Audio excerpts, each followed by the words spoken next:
were talking about the threat at the time.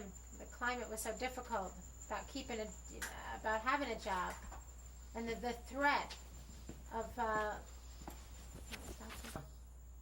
Could all over the South at that time, people were terribly worried about losing their jobs. Particularly in textiles, so they didn't want to do anything that would rile up the boss. Could you talk about that, and including my question in your answer? Well, you know what? Back in those days, when we got a job, we appreciated it, and we done our work because the boss would tell you what your job was, and he didn't bother you as long as you done your job. And I know we had what we call chain boys that built pattern chains. I know they've sit there and built pattern chains, and you can see them nodding and going to sleep. But we were lucky. The film boys and the other guys that did all the work. Now, that's back when we were kids. We done our job because if we didn't do it, there would be a dozen people outside of the gate waiting for the boss to come out and hire them. And if you didn't do your job, or if you laid out, if you wasn't on your job, if you're supposed to be there at 10 o'clock, you better be there at 10 o'clock because your boss would look to see if everybody was on their job, and then he was through for the night because he knew his help would do their job. And he didn't have any worries.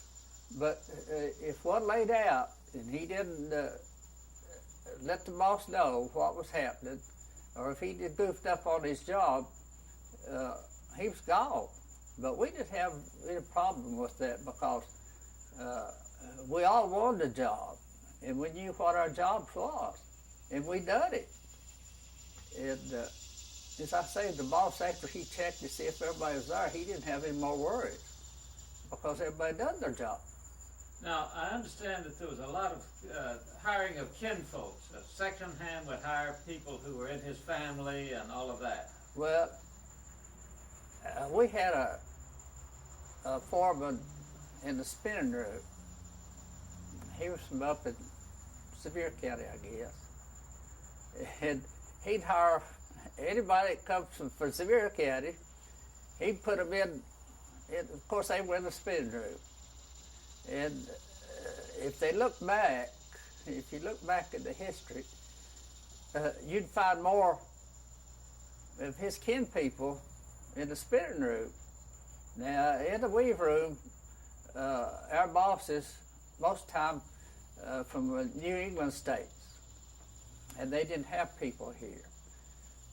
But we had our boss weaver on the first shift.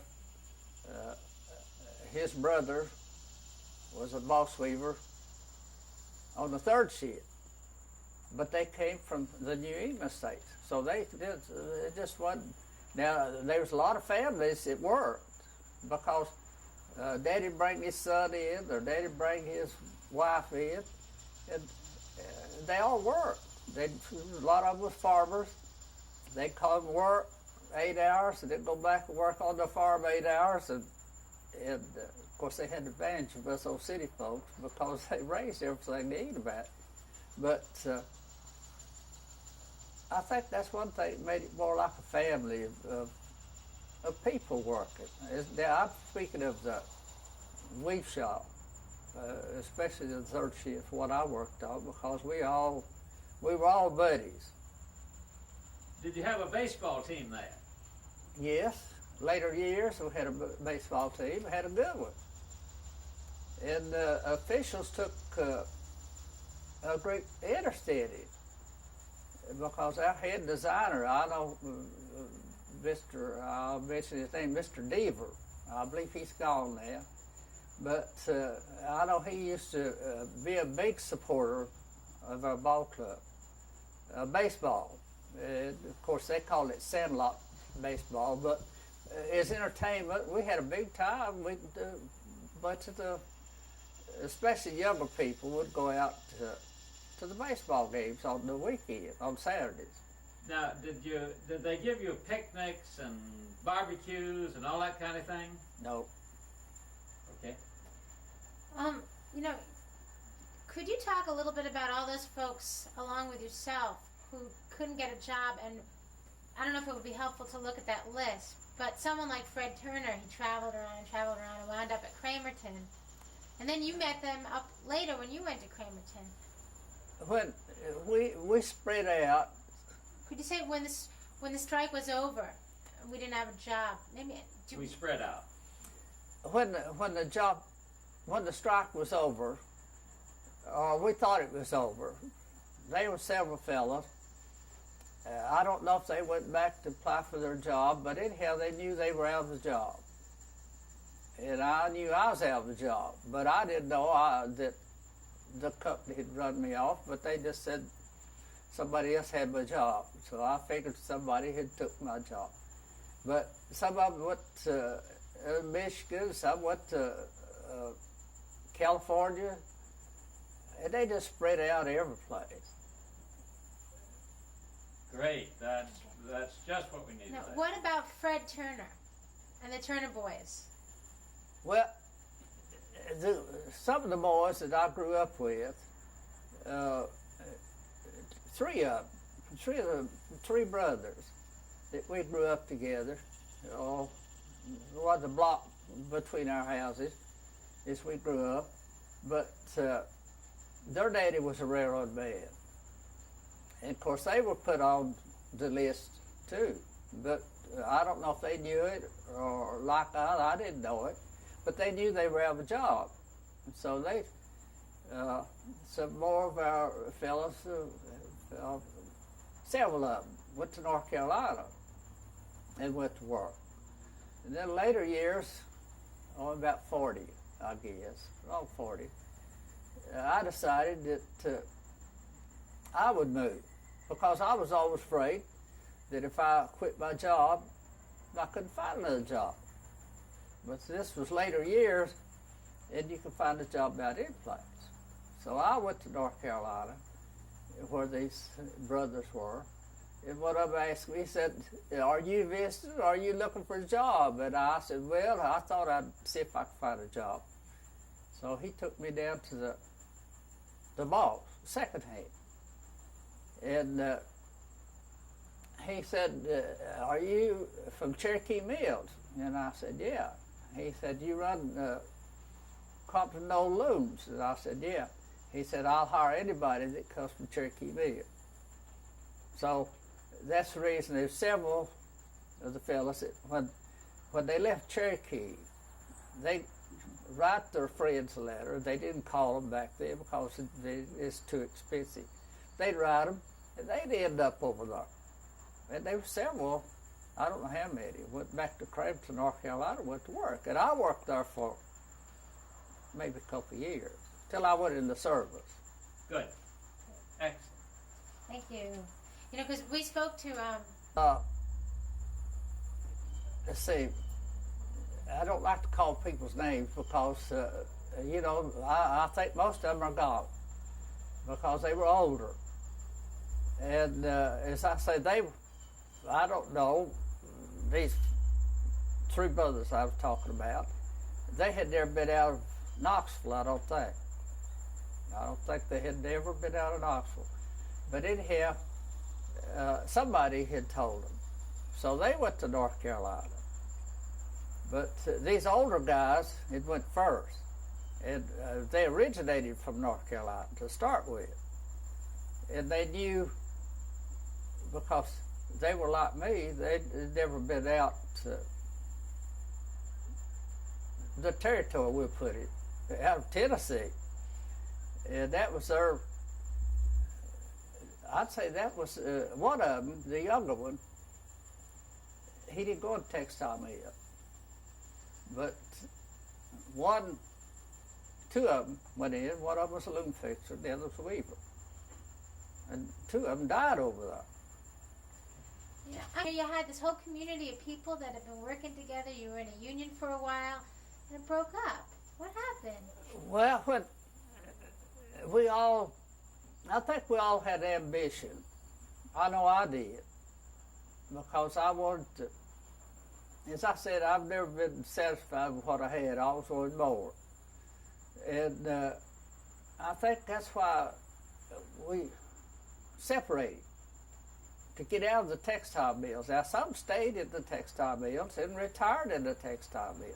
And I've talked to my wife several times. We just did the other day, maybe when she came back from over at Charlotte, that if I had stayed in the textile mills, I might still been living in that little village. I look at that. But as I say, I never was satisfied. I wanted something a little better. I feel like in the later years, I have a good life. And we have what we want. We're not rich, but we have what we want. And I think several of them is in the same shape. Now, what did you go into when you got out of textiles that enabled you to live like this? I've been in several businesses because I'm a trader and I'm a jockey or whatever you want to call it. If I see where I can make $1, I'll do it. But when I first left Oak Ridge, when I come out of the service, I went to Oak Ridge, and I worked there until they said we're going to go swing shift. And I said, no, I quit. So I did. I quit. I went in. We both worked out there. And I went to service station. Then I bought another service station. And then I bought another one. And then I got in the school bus business. And I leased buses to Knox County for about 22 years. And I bought a boat dock. They call them marinas now, but back then we called them boat docks. And in my later years, I began to check up, and I told my wife, I said, it looks like I'm working for somebody else. I'm going to quit. And she said, you won't quit. I said, watch me. And I began to sell the service stations and the boat dock and my school buses. And I just knew what I wanted to do now. Good. Okay. Yeah. What do you think about that? We fussed about that years and years ago because that was what was wrong with the textile industries back in our days. They could get it from Japan or someplace so much cheaper than we could make it because we had like our shirt company, including Peabody, and we had the customers Cherokee Mill had were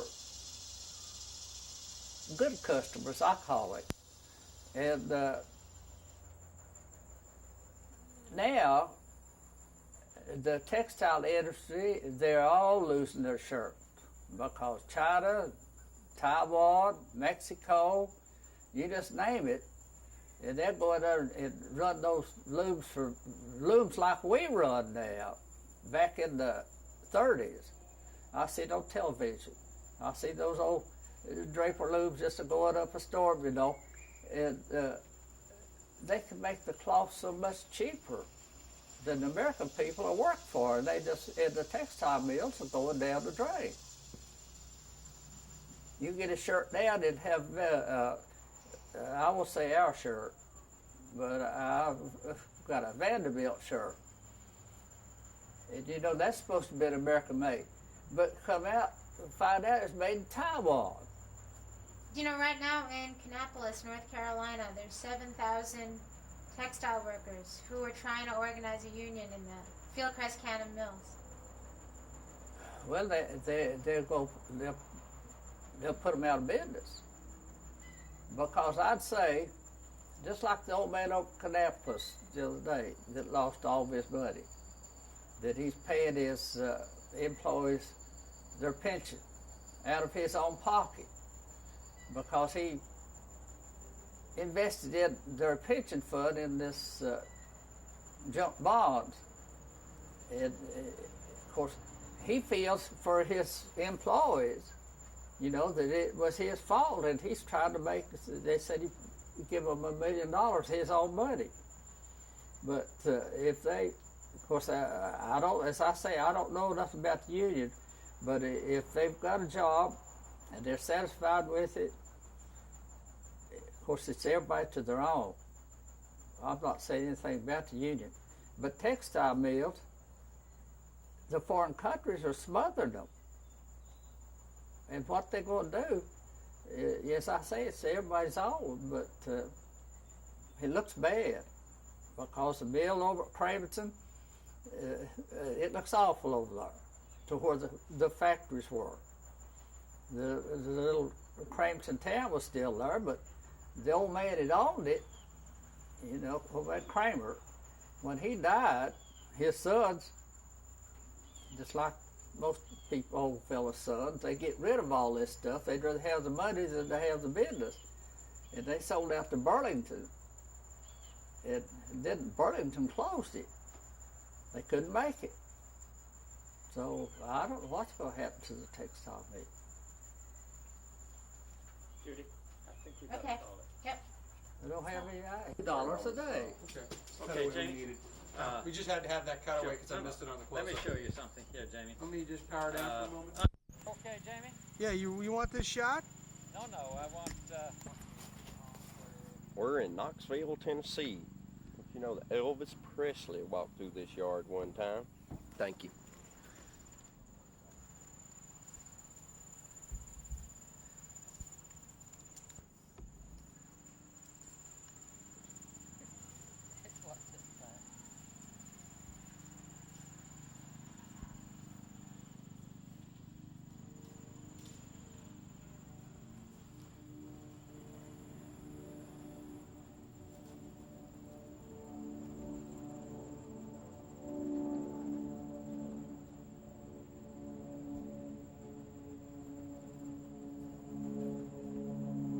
that's fine. Okay. So I ended up rolling. My first question is, remember you want to put my question in your answer.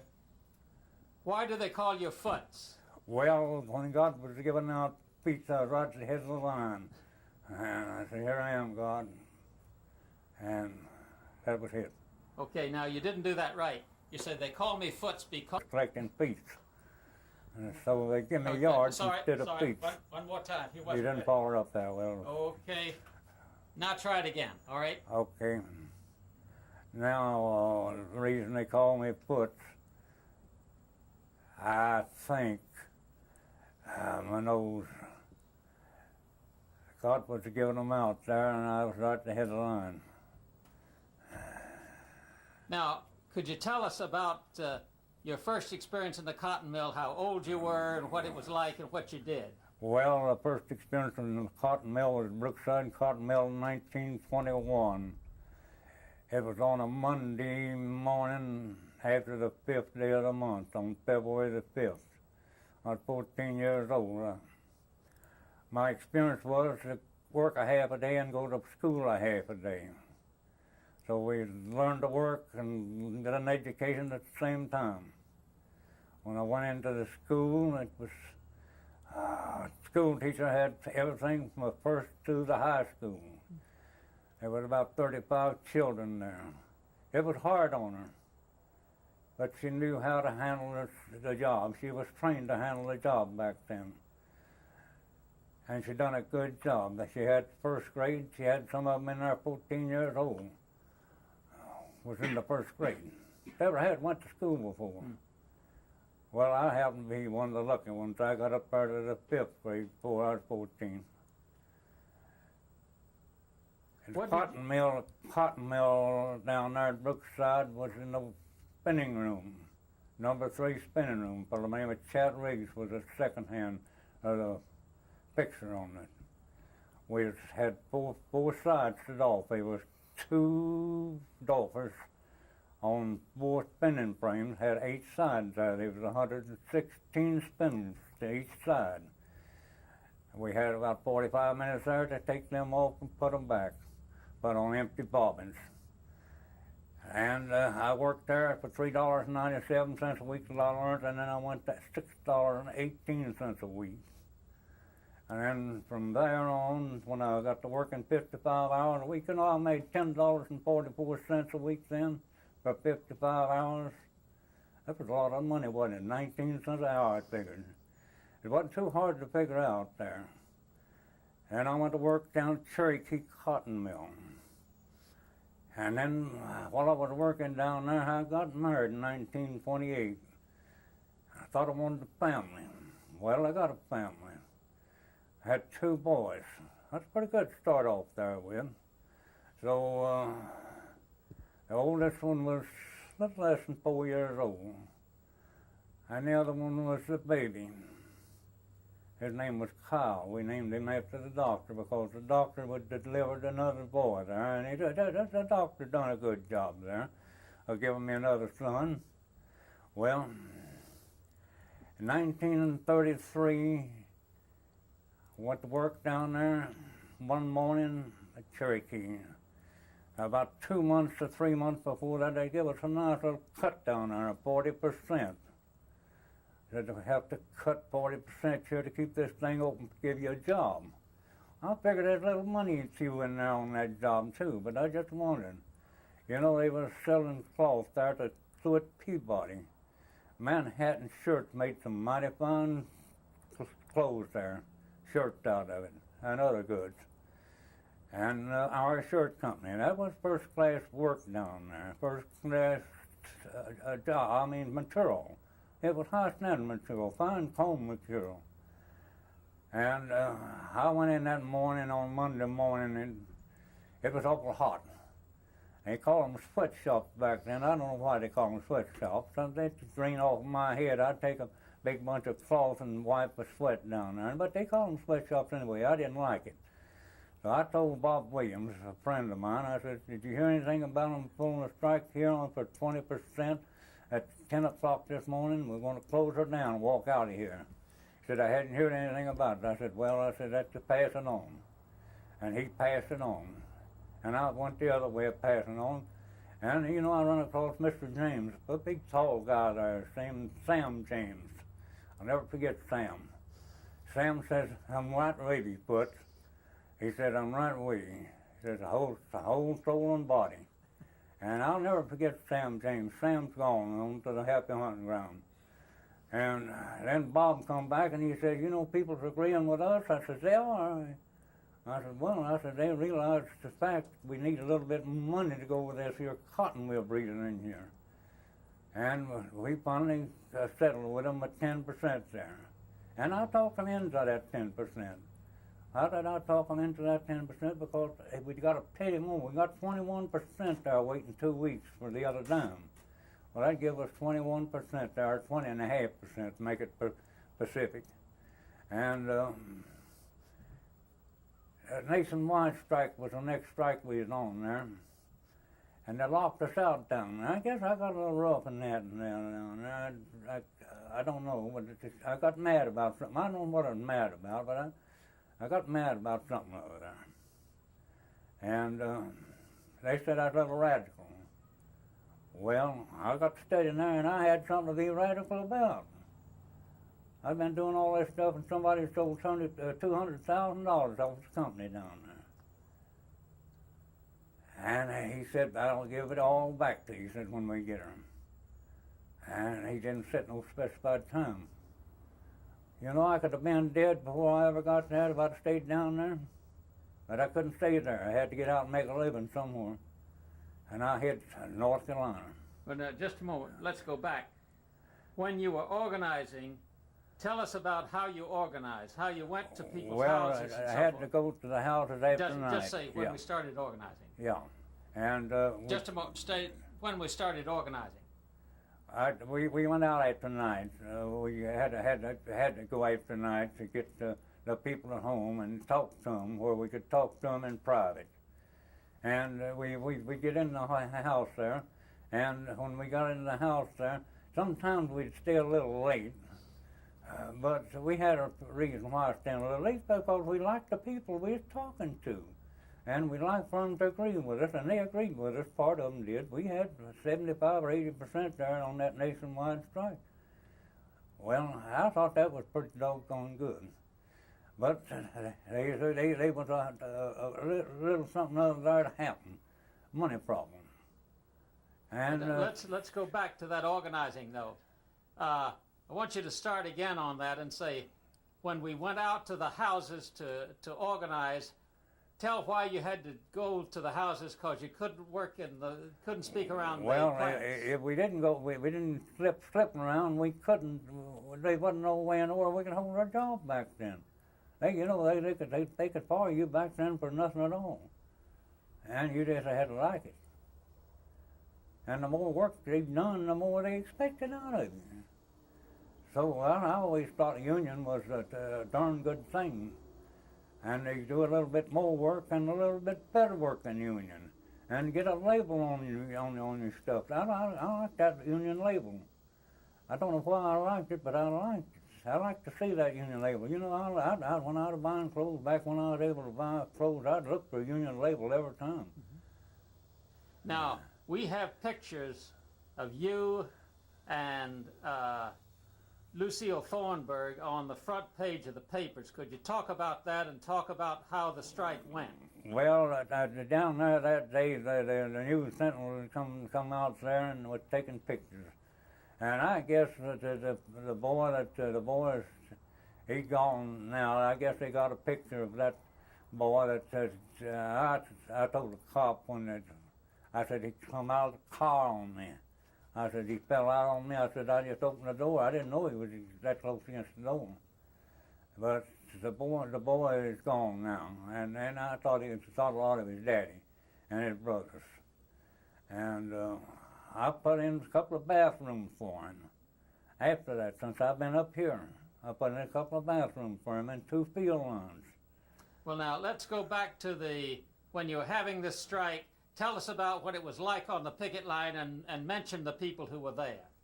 Well, the people was there. I had 3 brothers there, and they Just say, on the picket line we had. Yeah, there was three brothers there. No, sorry. Start off by saying about the picket. On the picket line, where we was at down there, we'd get out there and walk around that mill down there, and the girls, they got to singing down there. And you couldn't keep them quiet. They was happy about something. I don't know what it was, but anyway, they'd sing, "It should not be moved.